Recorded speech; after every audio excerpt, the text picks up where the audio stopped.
Once again welcome back to our YouTube channel JK knowledge. Indian history में हम governor generals discuss कर रहे थे। आज जो है हम सबसे इंपॉर्टेंट गवर्नर जनरल के बारे में डिस्कस करेंगे जिनका नाम है रिचर्ड वेल्सले। रिचर्ड वेल्सले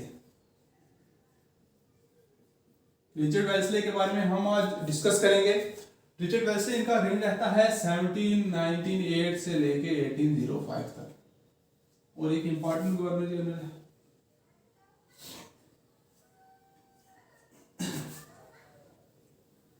आप भी मेरे साथ साथ नोट डाउन करें। रिचर्ड वेल्सले स्टार डाल दें, एक इंपॉर्टेंट गवर्नर जनरल है। 1798 से लेके 1805 तक ये गवर्नर जनरल रहते हैं बंगाल के। अब वेल्सले अपने आप को क्या कहते हैं? He called himself as Bengal tiger. He called himself as Bengal tiger. Wellesley अपने आप को बंगाल टाइगर कहते हैं। गवर्नर जनरल कब बनते हैं? 1798 में। रीन इनका तो 1798 में बनेंगे। He became governor general of Bengal in 1798। Governor general of Bengal in 1798। 1798 में गवर्नर जनरल ऑफ बंगाल बनते हैं। अब उस वक्त बंगाल में क्या, इंडिया में क्या हो रहा होता है? इंडिया में दो स्ट्रॉन्गेस्ट पावर होती है। रिचर्ड वेल्सले गवर्नर जनरल बनने से पहले दो स्ट्रॉन्गेस्ट पावर इंडिया में डिक्लाइन हो चुकी होती हैं। कौन कौन सी पावर है पढ़ाया है मैंने आपको सब कुछ।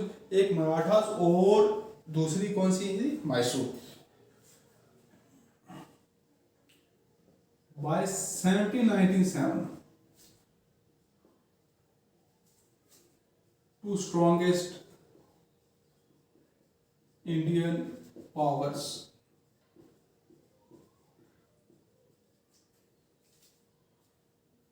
Marathas and Mysore had declined। मैंने आपको अपनी पहली वीडियोस में मराठास के बारे में भी और मैसूर के बारे में भी पढ़ा दिया है। ये दो स्ट्रॉन्गेस्ट पावर थी। 1797 में दोनों पावर्स डिक्लाइन हो जाती, दोनों पावर्स खत्म हो जाती हैं। आपको स्ट्रॉन्गेस्ट पावर यहाँ पे नहीं रही है इंडिया में, स्ट्रॉन्गेस्ट पावर जिनको अपोज कर सके। अब वेल्सले को लगता है कि टाइम सही है, time was right, time was ripe to bringing Indian states under British control। अब वेल्सले क्या करते हैं? वो सोचते हैं, he think that time was ripe, वो सोचते हैं कि टाइम अब सही है to bringing Indian state under British control. इस वक्त हमें क्या करना चाहिए? इंडियन स्टेट्स को ब्रिटिश के कंट्रोल में लाना चाहिए। अब उसके लिए एक पॉलिसी लेके आते हैं। अब इनकी क्या होती है? पहले जो थे जॉन शोर, मैंने आपको बताया था उनकी पॉलिसी होती है नॉन इंटरवेंशन। अब ये नॉन इंटरवेंशन को रिवर्स करते हैं। He reverse non intervention policy, non intervention policy को रिवर्स करते हैं। नॉन इंटरवेंशन पॉलिसी को रिवर्स करते हैं और अडॉप्ट करते हैं फॉरवर्ड पॉलिसी। तो फॉरवर्ड पॉलिसी कौन सी है? And adopted forward policy of subsidiary alliance. अब रिचर्ड वेल्सले क्या करते हैं? पहले होती है नॉन इंटरवेंशन पॉलिसी, उसे रिवर्स करते हैं। अब वो अडॉप्ट करते हैं फॉरवर्ड पॉलिसी। फॉरवर्ड मतलब होता है आगे बढ़ना। कौन सी फॉरवर्ड पॉलिसी अडॉप्ट करते हैं? उस पॉलिसी का नाम होता है सब्सिडरी अलायंस। बहुत बार एग्जाम में क्वेश्चन आया कि सब्सिडरी अलायंस जो थी पॉलिसी, वो कौन से गवर्नर जनरल लेके आए थे? रिचर्ड वेल्सले लेके आए थे। अब सब्सिडरी अलायंस के बारे में आप पहले थोड़ी सी डिटेल इसके बारे में समझ ले। अब सब्सिडरी अलायंस क्या होता है?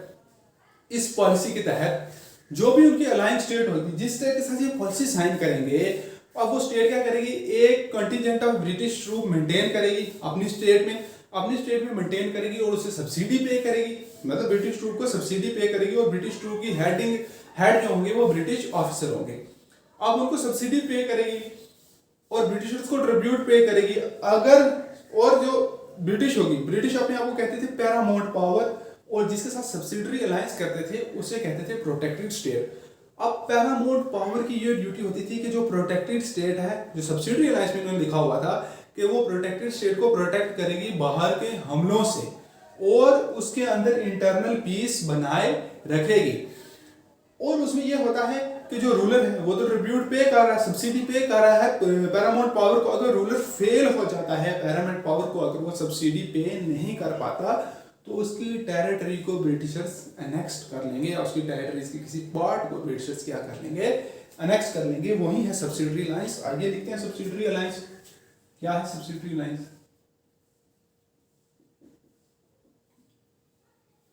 Subsidiary alliance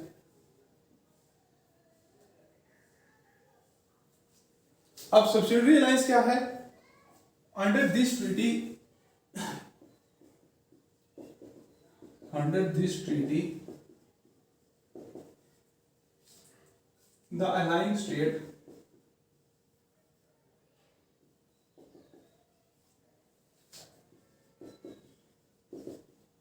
had to maintain a contingent of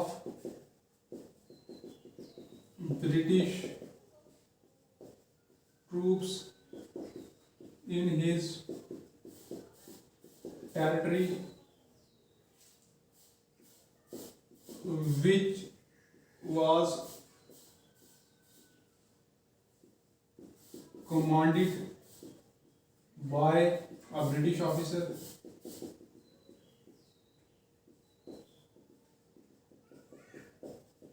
subsidiary alliance मैंने अभी भी आपको बताया, इस ट्रीटी के तहत जो अलायंस स्टेट होगी वो एक कॉन्टिजेंट ब्रिटिश ट्रूप की अपने टेरिटरी के अंदर मेंटेन करेगी, जिसके कमांड कौन करेगा, ब्रिटिश ऑफिसर। और जो अलायंस स्टेट क्या उसे पे करेगी, अलायंस स्टेट हैड टू पे subsidy for its maintenance. Alliance state क्या करेगी, रूलर जो होगा अलायंस स्टेट का, ruler of alliance state had to pay a subsidy for its maintenance। मतलब इस आर्मी को मेंटेन करने के लिए, इस कॉन्टिजेंट को मेंटेन करने के लिए जो रूलर होगा प्रोटेक्टेड स्टेट का या अलाइंड स्टेट जिसे हम कहेंगे, वो एक सब्सिडी पे करेगा इसकी मेंटेनेंस के लिए। आप लोग यहाँ तक इसे नोट डाउन कर ले और जो वीडियो देखने आप इसका स्क्रीनशॉट ले लें। आगे हम चलते हैं, इसके आगे नेक्स्ट करते हैं सब्सिडी। अब जो रूलर है वो पे करेगा मेंटेनेंस में। और मैंने अब क्या कहा था, इंडियन स्टेट को क्या कहेंगे, इंडियन स्टेट को क्या कहेंगे, जो अलाई होगा सब्सिडरी अलायंस में, प्रोटेक्टेड स्टेट, प्रोटेक्टेड स्टेट। और ब्रिटिश को क्या कहेंगे, ब्रिटिश एज, ब्रिटिश को कहेंगे हम क्या, पैरामाउंट पावर कहते थे अपने आप को, पैरामाउंट पावर। अब ब्रिटिश कहते थे सब्सिडरी अलायंस आप हमारे साथ करो और हमारी ड्यूटी होगी हम आपको एक्सटर्नल एग्रेशन से जो है बचाएंगे। It was the duty of the paramount power to safeguard state from external enemies and helps its ruler to maintain internal peace। ये ब्रिटिश कहते थे कि हम क्या है, हम पैरामाउंट पावर है और आप क्या है, आप अगर हमारे साथ सब्सिडरी अलायंस कर रहे हैं, आप एक प्रोटेक्टेड स्टेट है। आप तो ब्रिटिश कहते थे कि हमारी ड्यूटी है पैरामाउंट पावर की, कि हम आपको बाहर के हमलों से भी बचाएंगे और आपकी हेल्प करेंगे इंटरनल पीस जो है मेंटेन करने में। ये सरासर ब्रिटिश के एक झूठ था, एक पॉलिसी थी कि किसी तरह इंडियन स्टेट को धीरे धीरे जो है वो कैसे जो है हम अनेक्स करें, अपने कब्जे में लाएं। अब क्या था, जो रूलर थे वो मैंने आपको कहा पे करते थे, सब्सिडी पे करते थे कंटिजेंट के मेंटेनेंस के लिए। If they fail to pay the subsidy, the part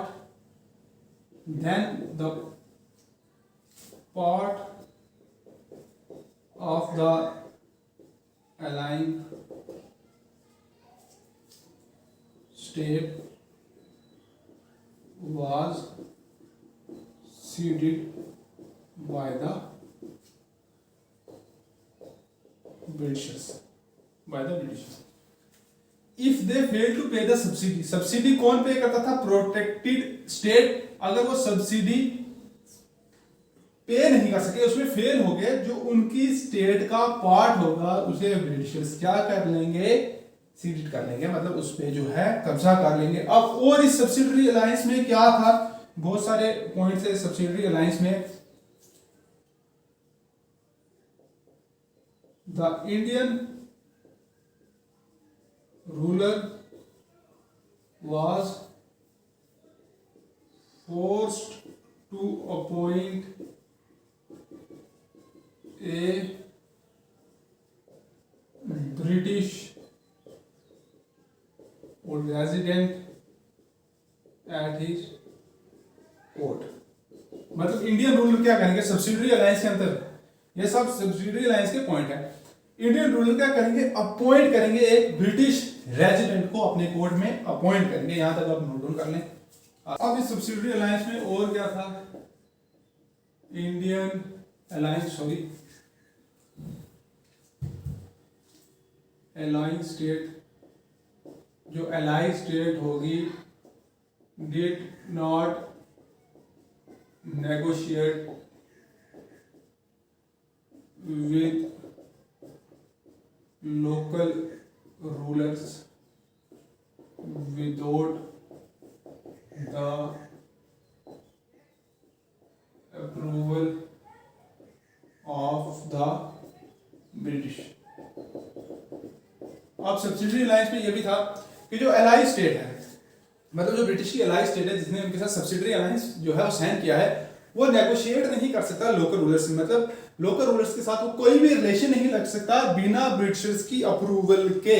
मतलब ब्रिटिशर्स उसे रजामंदी देंगे, ब्रिटिशर्स उसे अप्रूवल करेंगे, फिर वो लोकल रूलर के साथ जो है वो अपने रिलेशन मेंटेन करेगा। और क्या था इसमें कि जो प्रोटेक्टेड स्टेट है, प्रोटेक्टेड स्टेट मतलब प्रोटेक्टेड स्टेट वही ally state should cut off its connection with the European powers।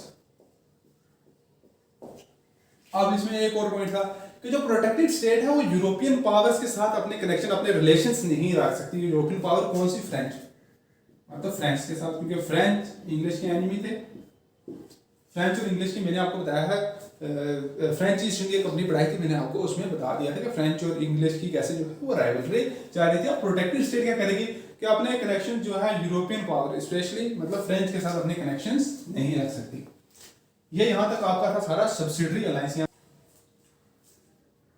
In 1798 first जिसने सब्सिडरी अलायंस साइन किया वो कौन थे, Nizam of Hyderabad. Nizam of Hyderabad signed the Treaty of Subsidiary alliance. 1798 में हैदराबाद का निजाम पहले जो है वो सब्सिडरी अलायंस की ट्रीटी को साइन करता है। अब 1799 में क्या होता है? इन 1799 मैंने आपको बताया था फोर्थ एंग्लो मैसूर वार होती है। फोर्थ एंग्लो मैसूर वार, फोर्थ एंग्लो मैसूर वार होती है।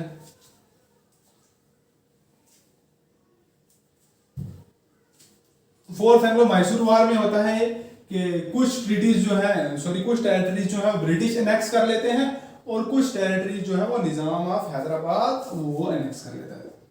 Some of the territories of Mysore annexed by the Britishers, by the British, and some by the निजाम। कुछ टेरिटरीज ब्रिटिश एनेक्स कर लेते हैं और कुछ मैसूर की निजाम एनेक्स कर लेता है। जो टेरिटरी बच जाती है तो जो होता है रूलर मैसूर का वो साइन कर लेता है क्या? सब्सिडरी अलायंस ब्रिटिशर्स के साथ 1799 में। इन 1801 अवध साइन करता है subsidiary alliance, ruler of Awadh.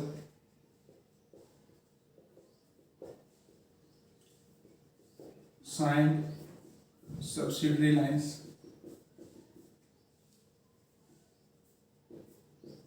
Ruler of Awadh sign करता है 1801 में सब्सिडरी अलायंस।